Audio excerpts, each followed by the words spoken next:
Épître de Paul aux Romains, chapitre 5.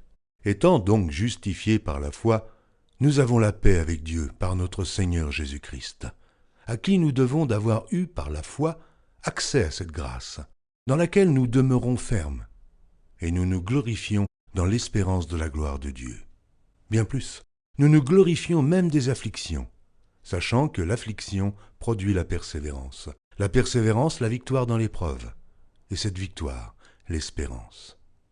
Or, l'espérance ne trompe point, parce que l'amour de Dieu est répandu dans nos cœurs par le Saint-Esprit qui nous a été donné. Car, lorsque nous étions encore sans force, Christ, au temps marqué, est mort pour des impies. À peine mourrait-on pour un juste, quelqu'un peut-être mourrait-il pour un homme de bien.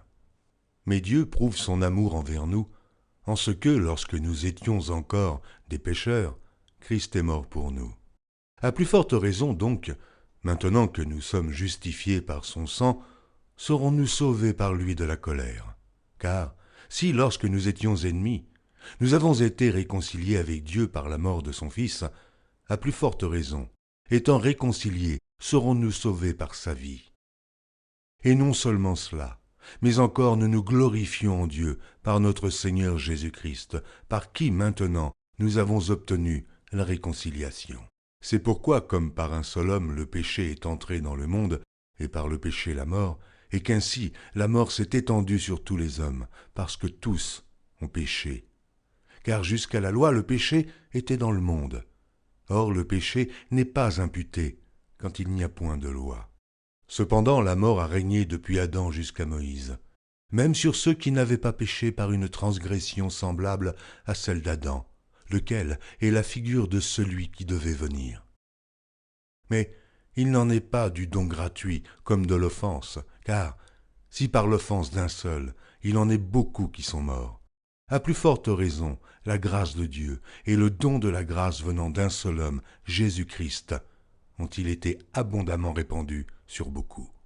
Et il n'en est pas du don comme de ce qui est arrivé par un seul qui a péché, car c'est après une seule offense que le jugement est devenu condamnation, tandis que le don gratuit devient justification après plusieurs offenses. Si par l'offense d'un seul, la mort a régné par lui seul, à plus forte raison, ceux qui reçoivent l'abondance de la grâce et du don de la justice régneront-ils dans la vie par Jésus-Christ, lui seul.